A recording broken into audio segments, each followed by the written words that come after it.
Hello fellow lovers of the liminal and the weird, and welcome to another video by Liminal Spaces. Today I'm going to do a deep reading of Ursula K. Le Guin's book, The Tombs of Atuan. Please note that as I go forward I'm going to be spoiling the plot of this book because I want to talk about all the different aspects of this book. So if you haven't read it yet, give it a read or give it a listen on Audible. It's a great Audible book.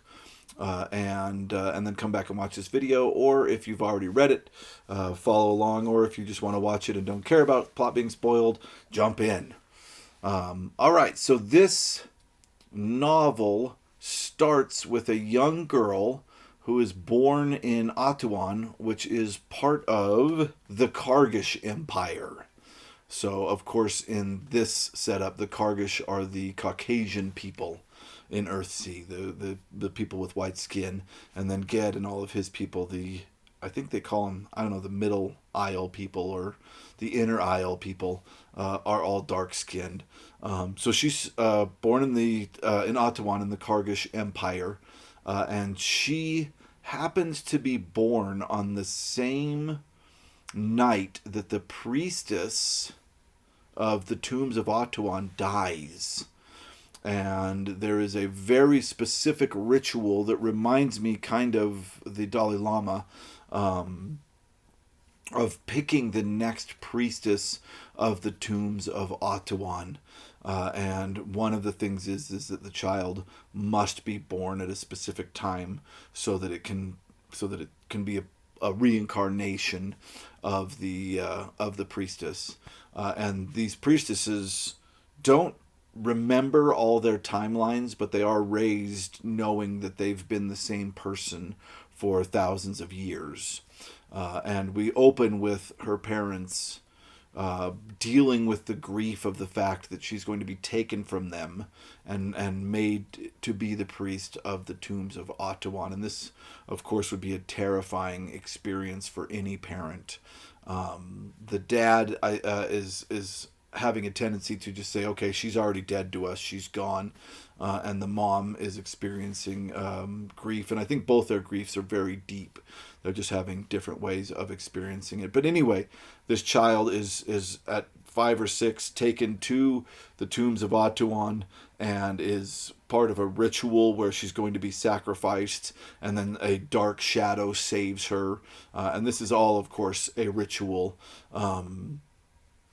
And she's saved and becomes the priestess of the Tombs of Atuan.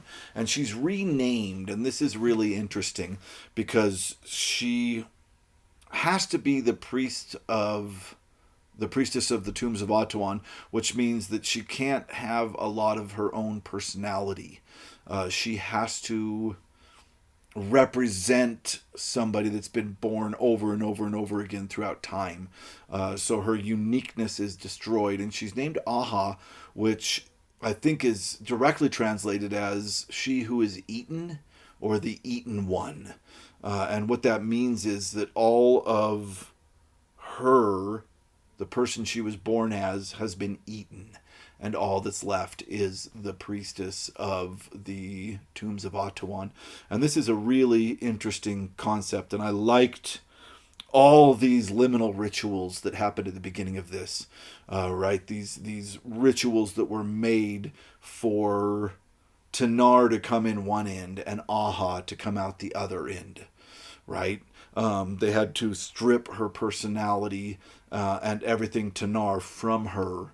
And all of that had to be eaten by the dark ones that wander the Tombs of Atuan, that are her masters, the priestess's masters. And on the other end, she had to come out this priestess. And that is, I think, what makes great fantasy, and is a power that Ursula K. Le Guin really demonstrates in these novels. Is the power to create tradition and history that isn't tradition and history we have, but to create tradition and history that makes us sense the line of history, right? That in this world, this has gone on for thousands of years, so we need to sense that mystery and that power. But on the same note, we don't want 500 pages of her describing this, right? She does it in an economy of language. And the way that Ursula K. Le Guin did this was by representing it all in this ritual of her becoming Arha, the Eaten One. Really great stuff. So we have this 5-year-old, 6-year-old kid that is basically brainwashed into believing that everything that made her her was eaten.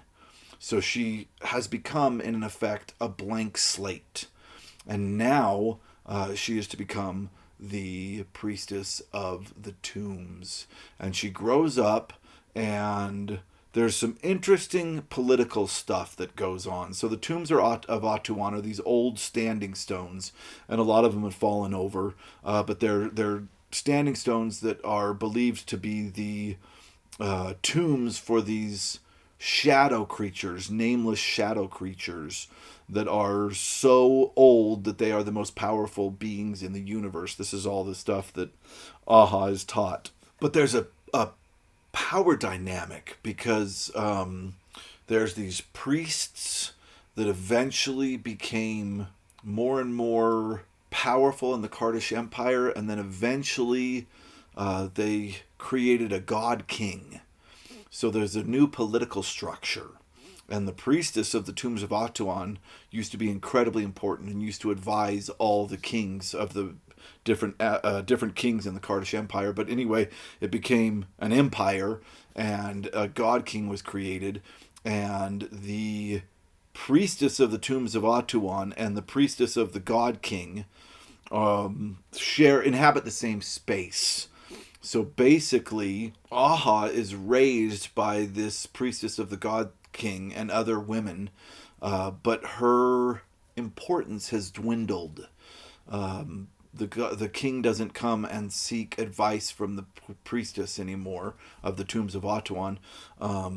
So technically, she is more powerful and more respected than the priestess of the god king, but in reality, she's completely useless to the new political structure within the country. So she's kind of a figurehead now with absolutely no real weight, political weight to her position. So she slowly, as she grows and realizes this, she gets kind of angrier and angrier at the fact that the old gods aren't being respected. And she learns to not really trust the priestess of the God King because she starts to question that ideology. So she believes all the ideology of her being the priestess of the tombs, and she believes that the old ones are the true powers, but she doesn't trust the new ideology that's been laid on top of this about the God King. She starts to question the God King and think the God King must just be a man. Now, I'm going to cut a lot of really interesting stuff. Friendships that she had, wonderful people that she was raised by, people that were awful that she was raised by. I'm going to skip a lot of this because I just want to talk mainly about the themes. This book is very much worth a read. You'll get way more out of the book reading it than you will listening to my interpretation of it. And together, you'll get more total, or a completely different interpretation of your own. But we're going to skip ahead. So she grows up very much wanting to be the powerful priestess. And slowly, she is introduced to her realm. And this was very cool to me. Her realm is a labyrinth of caves underneath the stones, the tombs of Atuan, and you're never allowed to bring light into this area. And we go through the process of her learning by feel the passages of the tombs of Atuan, and it is incredibly cool. She comes to love this darkness, and she does become the priestess of this darkness, and it is the realm that she is powerful in, but of course it is a realm that is buried under the earth, and this is a wonderful allegory for the politics of the time in Earthsea, specifically this Kargish Empire, where the worship of these old shadow ones is being buried by this new religion of the God King coming up.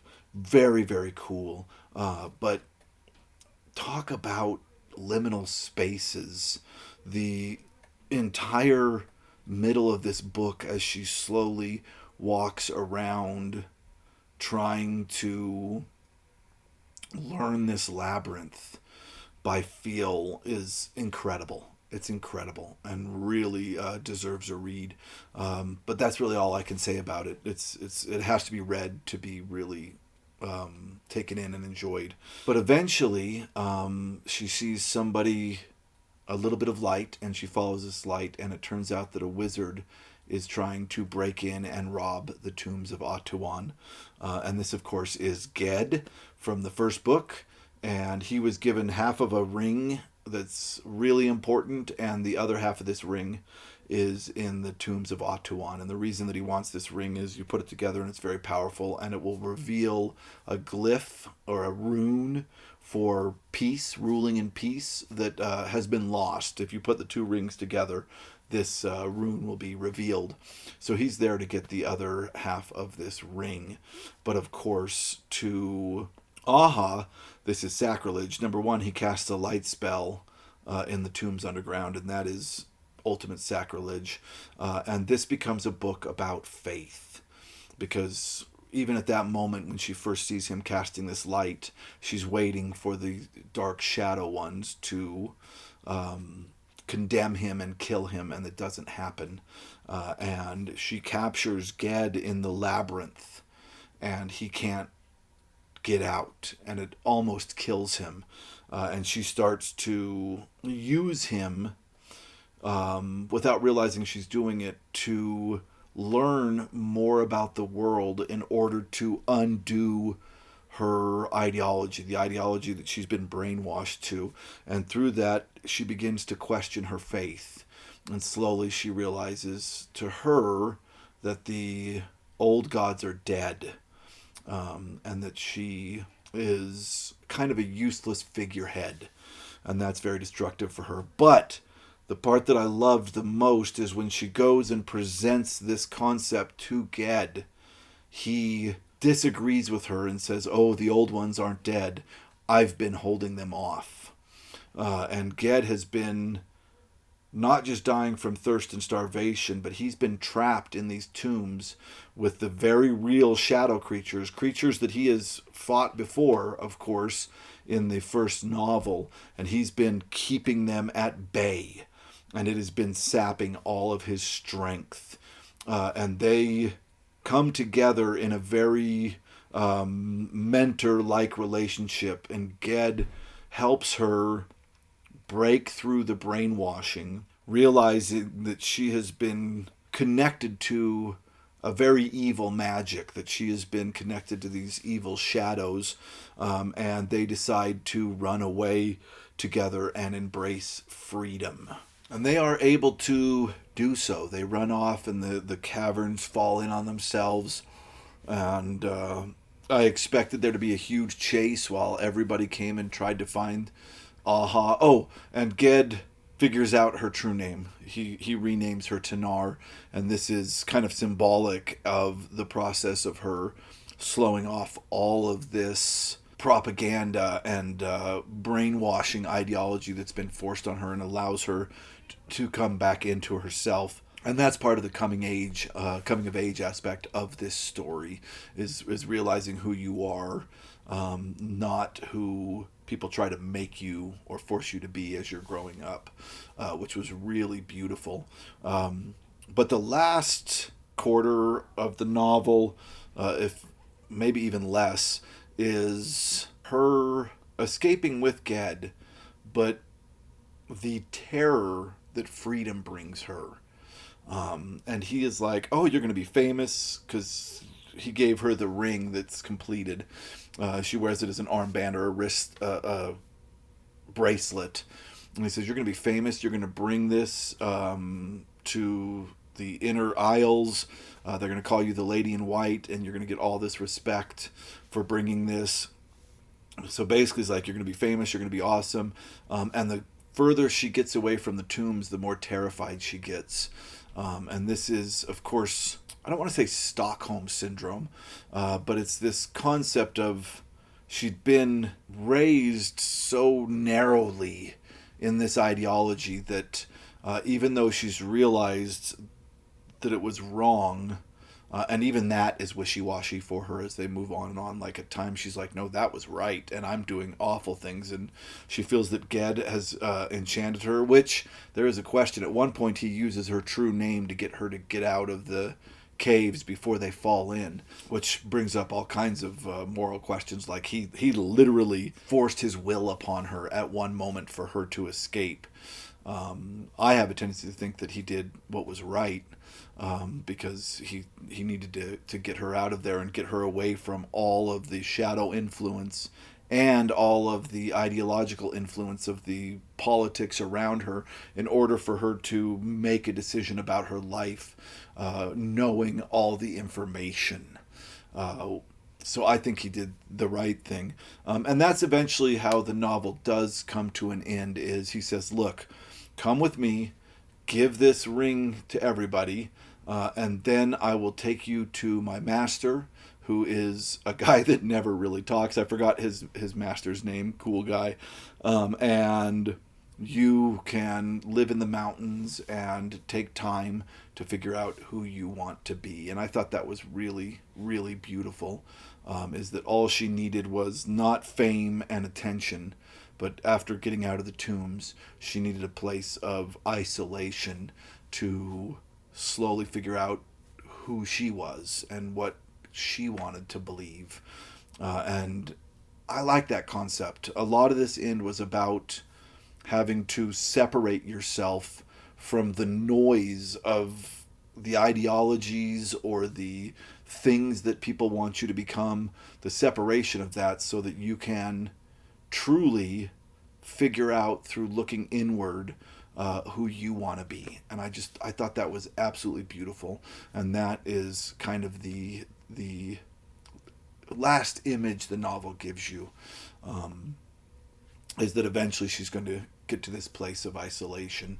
And actually the last image the novel gives you is her returning or coming to the inner isles and presenting the ring to people. Little Tolkien-y at times with this ring that allowed people to rule. Yeah, I really love this book. It was really enjoyable. I think it's the shortest of the bunch. The first one's pretty short too, but this one was just a tiny bit shorter. And I do plan, as I return home, it's about a 7.5 hour drive. I do plan to start the Farthest Shore, which is the third in this ideology. I know you guys might be sick of me talking about Earthsea, and I apologize. But you can look forward, of course, to me talking about Jack Vance coming up. And this is The Last Castle. And of course, I'll be doing other sci-fi stuff and things like that in the future. But I was really enjoying these Earthsea books, and I wanted to do all three. And the cool thing is I'm traveling so much that I'm able to listen to them. So I'll be doing The Farthest Shore in the future as well. All right, that's really it for the deep reading. Thank you very much for watching this video to the end. If you liked it, please click like. And if you like this content, please click subscribe. And if you're worried about getting our videos, please click the little notification bell, and you will always see them when they are released. Thank you so much for watching.